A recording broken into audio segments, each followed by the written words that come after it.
ஹமீதுதீன் ஃபராஹி ஒரு முக்கியமான இஸ்லாமிய அறிஞரும் திருக்குரான் விளக்க ஆசிரியரும் சீர்திருத்தவாதியும் ஆவார். அவரது ஆரம்ப வாழ்க்கையும் கல்வியும் அவரது பின்னைய சிந்தனைகளுக்கு அடித்தளமாக அமைந்தன.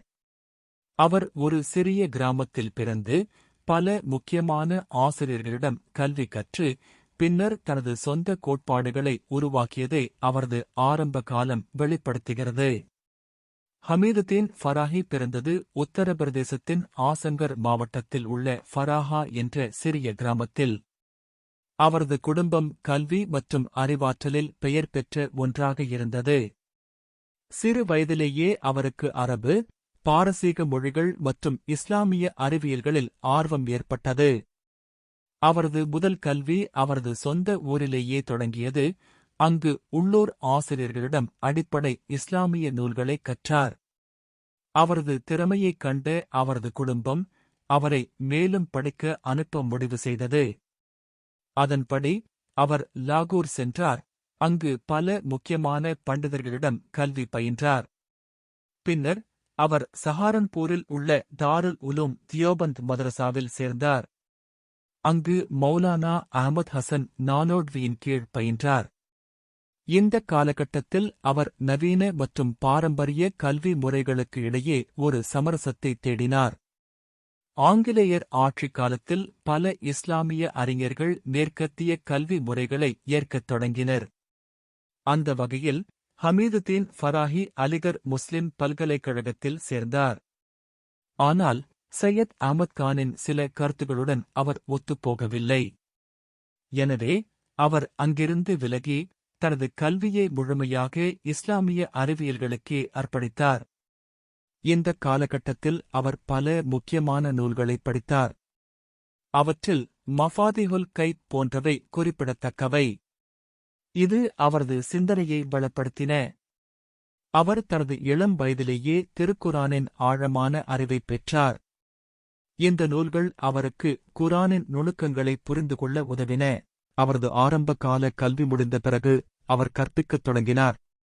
முதலில் சஹாரன்பூர் மதரசாவில், பின்னர் தியோபந்த் மதரசாவில் குறுகிய காலம் பணியாற்றினார்.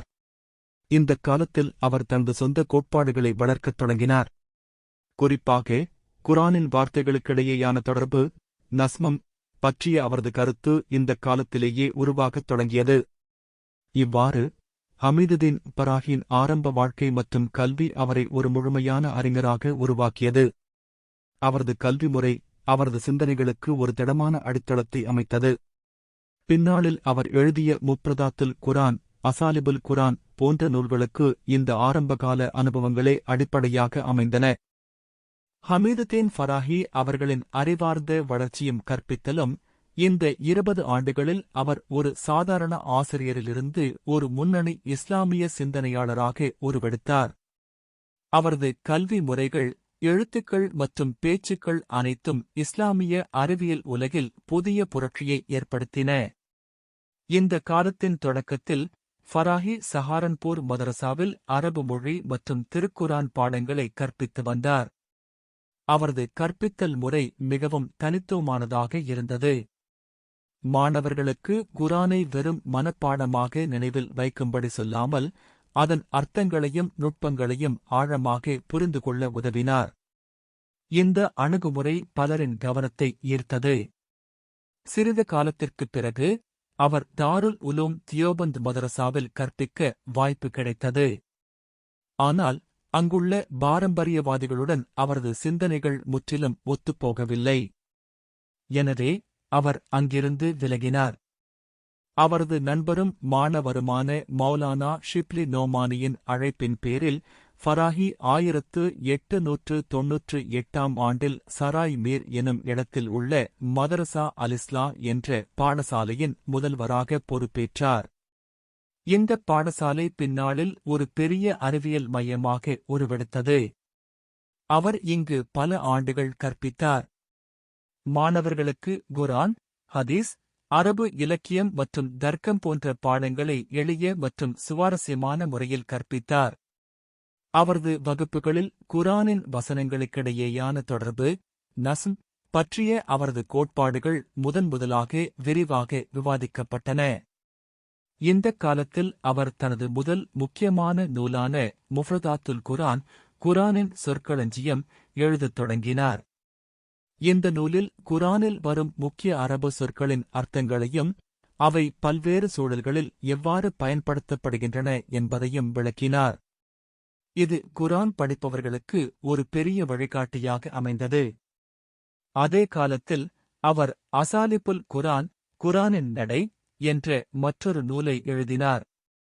இதில் குர்ஆனின் இலக்கிய அழகு, அதன் சொல்லாட்சி முறைகள் மற்றும் அதன் தனித்துவமான ஸ்தாயிகள் பற்றி விரிவாக விளக்கினார்.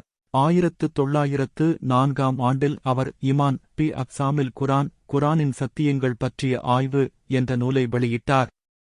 இந்த நூலில் குர்ஆனில் வரும் பல்வேறு சத்தியங்கள், உதாரணமாக சூரியன், இரவு, பகல் போன்றவற்றின் மீது சத்தியம் எதைக் குறிக்கின்றன என்பதை ஆழமாக ஆராய்ந்தார். இது ஒரு முக்கியமான ஆய்வு நூலாக இஸ்லாமிய அறிஞர்களால் மதிப்பிடப்பட்டது. அவரது கற்பித்தல் முறை மிகவும் தனித்துவமானதாக இருந்தது. அவர் மாணவர்களுடன் நேரடியாக உரையாடும் வகையில் பாடங்களை நடத்தினார். குர்ஆனை ஒரு முழுமையான நூலாகப் பார்க்கும்படி உபதேசித்தார். ஒரு வசனத்தை புரிந்துகொள்ள மற்ற வசனங்களுடன் ஒப்பிட்டுப் பார்க்க வேண்டுமென்று வலியுறுத்தினார். இந்த அணுகுமுறை பல மாணவர்களின் சிந்தனையில் புதிய புரட்சியை ஏற்படுத்தியது. அவரது சொந்த மாணவர்களில் பலர் பின்னாளில் பிரபலமான அறிஞர்களாக விளங்கினர். இந்தக் காலகட்டத்தில் அவர் பல இஸ்லாமிய இதழ்களுக்கும் எழுதினார். அல்-நத்வா மற்றும் அல்-முய்யித் போன்ற இதழ்களில் அவரது கட்டுரைகள் வெளிவந்தன. இக்கட்டுரைகளில் குர்ஆன் மற்றும் ஹதீஸ் பற்றிய அவரது புதிய விளக்கங்கள் இடம்பெற்றன. அவரது எழுத்துக்கள் மிகவும் தெளிவாகவும் ஆழமான ஆராய்ச்சியை அடிப்படையாகக் கொண்டவையாகவும் இருந்தன. 1905ஆம் ஆண்டளவில் பராகி அவர்களின் சிந்தனைகள் முழுமையாக வளர்ச்சியடைந்தன. அவர் குர்ஆனைப் புரிந்துகொள்வதற்கான ஒரு புதிய முறையை உருவாக்கியிருந்தார். இந்த முறை பாரம்பரிய சீர்முறைகளிலிருந்து முற்றிலும் மாறுபட்டதாக இருந்தது. அவரது கோட்பாடுகள் பின்னாளில் பராகி பள்ளி என்று அழைக்கப்படும் ஒரு புதிய அறிவியல் மரபை உருவாக்கின. இவ்வாறு இந்த 20 ஆண்டுகள் ஹமீதுதீன் பராகியின் வாழ்க்கையில் ஒரு பொற்காலமாக அமைந்தன. அவரது கற்பித்தல், எழுத்து மற்றும் ஆராய்ச்சி அனைத்தும் இஸ்லாமிய அறிவியல் உலகில் ஒரு புதிய சகாப்தத்தை தோற்றுவித்தன. அவரது மாணவர்கள் மூலமாகவும் நூல்கள் மூலமாகவும் அவரது சிந்தனைகள் பரவத் தொடங்கின.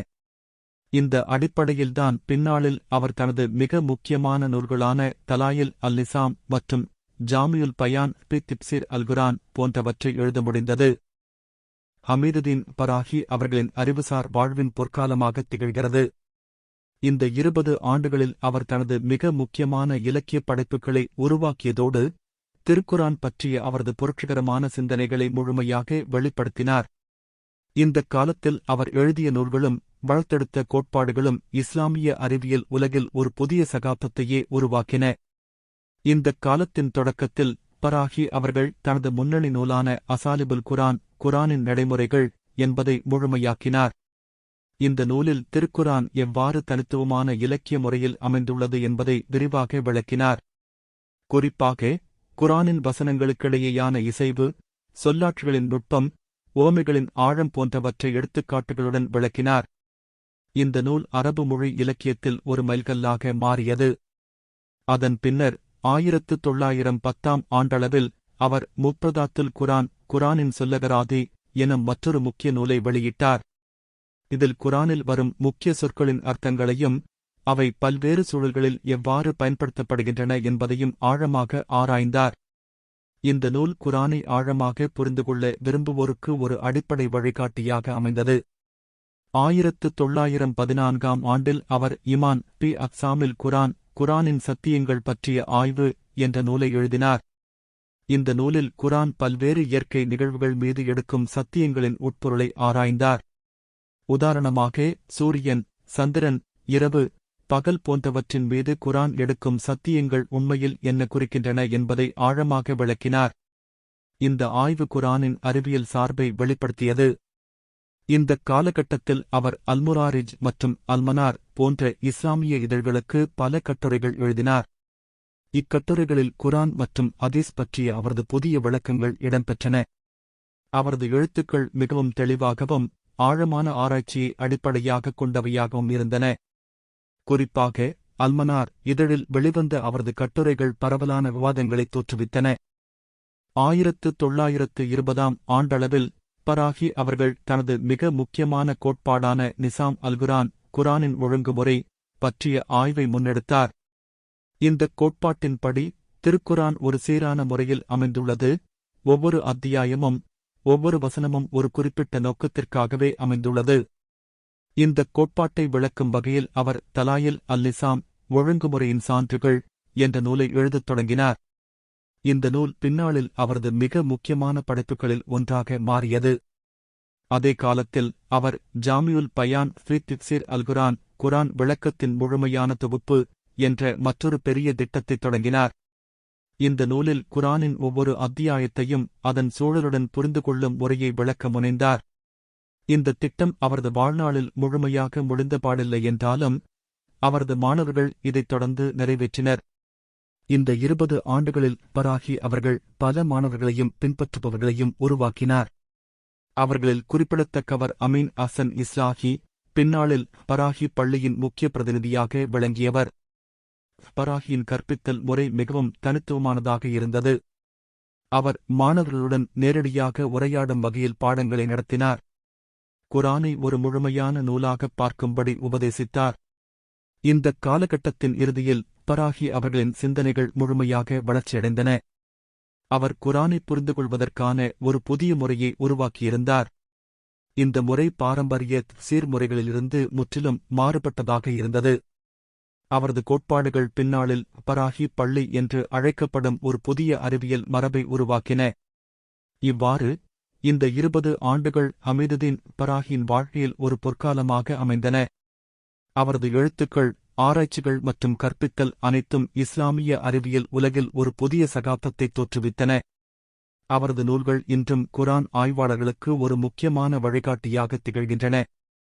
ஹமீதுதீன் ஃபராஹி அவர்களின் இறுதிக் காலம் 1925 முதல் 1930 வரை அவரது வாழ்க்கையின் முதிர்ச்சியும் விதைத்த வித்துக்கள் முளைத்து கிளர்ந்தெழுந்த காலமாகும்.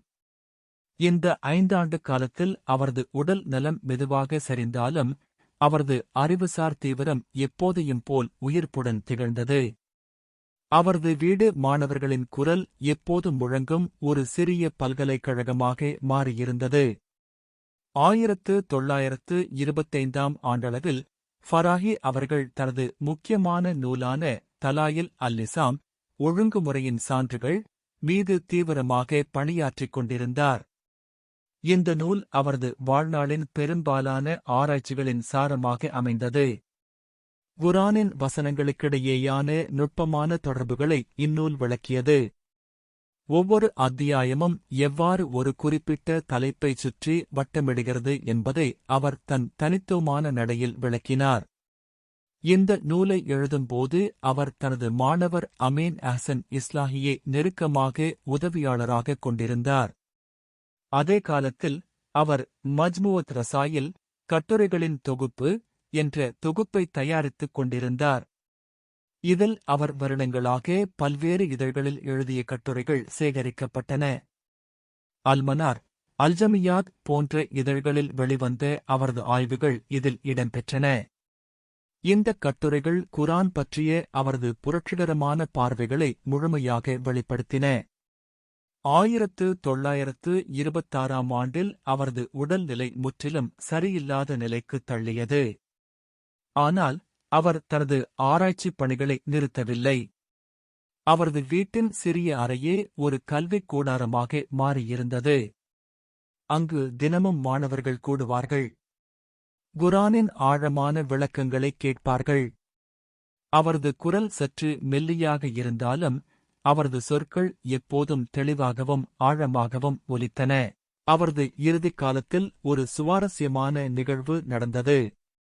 1928 பிரபல அறிஞர் மௌலானா அபுல் கலாம் ஆசாத் அவர்கள் ஃபராஹியை சந்திக்க வந்தார்.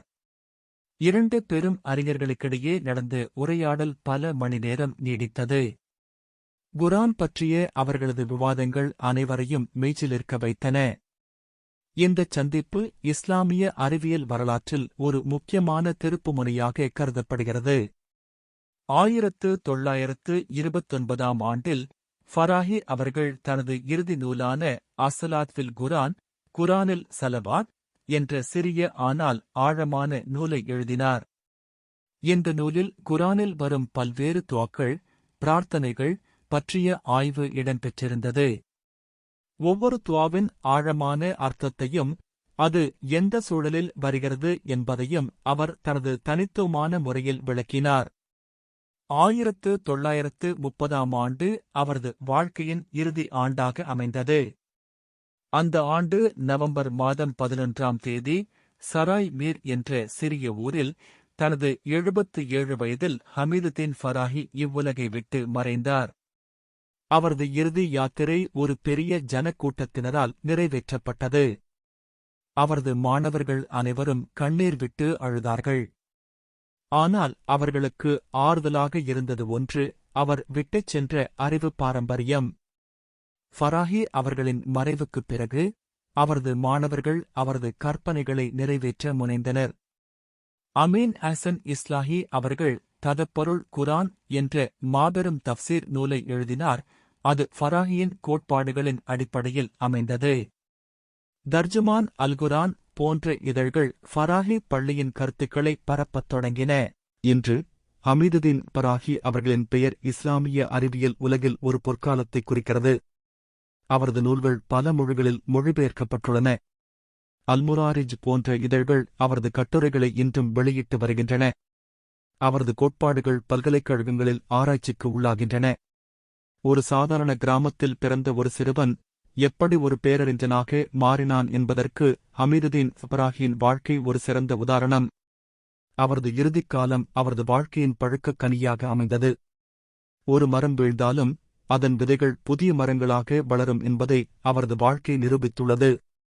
அவரது மாணவர்களும் நூல்களும் இன்றும் அவரை உயிர்ப்புடன் வைத்திருக்கின்றன.